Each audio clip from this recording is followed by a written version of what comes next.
SIR ವಿರುದ್ಧ ಮೊದಲ ಸುತ್ತಿನ ಪ್ರತಿಭಟನೆಯನ್ನು ಕರ್ನಾಟಕದ ಎಲ್ಲಾ ಜಿಲ್ಲೆಗಳಲ್ಲಿ ಮೇ 30ರಂದು ಏಕಕಾಲಕ್ಕೆ ನಡೆಸಲಾಗುವುದು ಎಂದು ತಿಳಿಸಿದ್ದು ಬೀದರ್ ಜಿಲ್ಲೆಯ ಜಾತ್ಯತೀತ ಪಕ್ಷಗಳ ಹಾಗೂ ಪ್ರಗತಿಪರ ಸಂಘಟನೆಯ ಒಕ್ಕೂಟ ನಾಯಕರು ತಿಳಿಸಿದ್ದಾರೆ.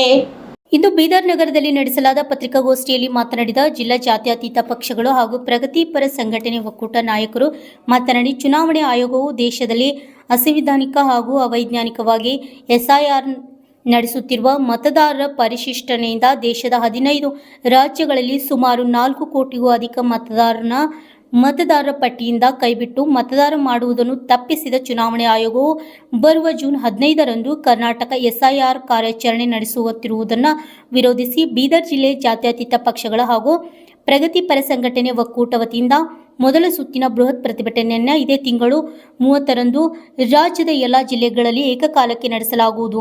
ಆದ್ದರಿಂದ ಈ ಪ್ರತಿಭಟನೆಯಲ್ಲಿ ಜಿಲ್ಲೆಯ ಹೆಚ್ಚಿನ ಜನರು ಭಾಗವಹಿಸುವ ಮೂಲಕ ಪ್ರತಿಭಟನೆಯನ್ನು ಯಶಸ್ವಿಗೊಳಿಸುವಂತೆ ಈ ಪತ್ರಿಕಾಗೋಷ್ಠಿ ಮೂಲಕ ಮನವಿ ಮಾಡಿಕೊಳ್ಳುವುದು ಎಂದು ಒಕ್ಕೂಟದ ಪ್ರಮುಖರಾದ ಮನ್ನಾನ್ ಸೇಠ್ ತಿಳಿಸಿದರು. ವಿಶಾಲ್ ಸ್ವಾಮಿ, RJ32 ಕನ್ನಡ ನ್ಯೂಸ್, ಬೀದರ್.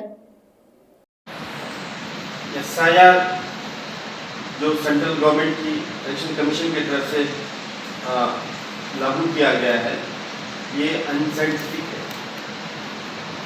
इसको इस लिहाज से डिज़ाइन किया गया है कि इससे वोट जोड़ने का नहीं बल्कि वोट के हक को ख़त्म करने के लिए एक बहाना एक तरफ निकाल के हज़ारों लोगों के वोटर लिस्ट से निकाल देने का एक फार्मूला डिज़ाइन किया गया है. दरअसल ये एसआईआर देश में अपोजिशन नहीं है, सो एक सरकार बनाने का प्लान है. जिस सरकार में अपोजिशन नहीं होता वहाँ पे लोकतंत्र नहीं होता. मतलब सिर्फ अपोजिशन को ख़त्म करना नहीं बल्कि देश के लोकतंत्र को ख़त्म करने की साजिश के तहत इसके पूरे तरीक़े को डिज़ाइन किया गया है. आपको शायद मालूम होगा कि इससे पहले जो 12 स्टेट में एसआईआर हुआ है, टोटल 6 करोड़ लोगों के नाम वोटर लिस्ट से निकाले गए.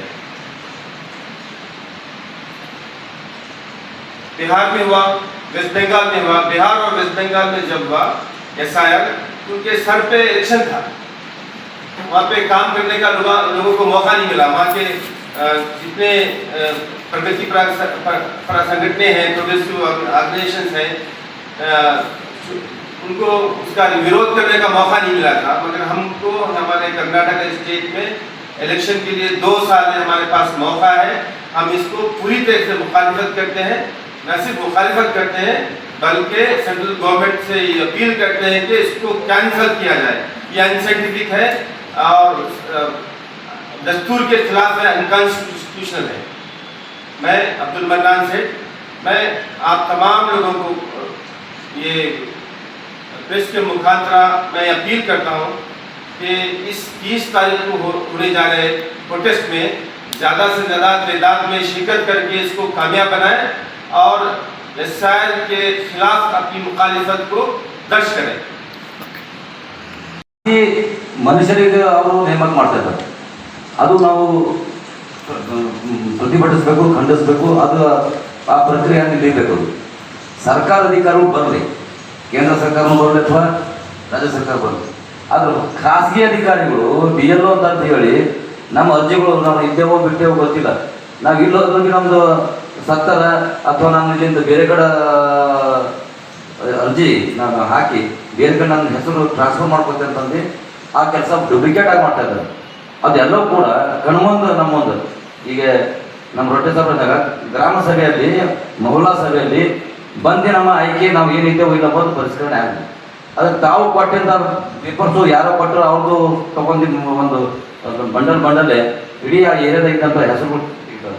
ಆ ರಾಜ್ಯ ಸರ್ಕಾರ ಈಗ ಎಚ್ಚೆತ್ತುಕೊಳ್ಬೇಕು. ಯಾಕಂದ್ರೆ ಈಗ ನೋಡ್ರೆ ವೆಸ್ಟ್ ಬೆಂಗಾಲು, ಕೇರಳ ಎಲ್ಲ ಕಡೆ ನೋಡ್ಕೊಂಡ್ರೆ ಇವ್ರು ಹೆಂಗೆ ಮಾಡ್ತಾರೆ. ಅದಕ್ಕೆ ಇವ್ರು ಎಚ್ಚೆತ್ಕೊಂಡು ಜನಗಳ ಕಲ್ಯಾಣಕ್ಕಾಗಿ, ಜನಗಳ ಹಿತಕ್ಕಾಗಿ ಕೇಂದ್ರ ಸರ್ಕಾರ ಎಸ್ಐಆರ್ ಅನ್ನೋದು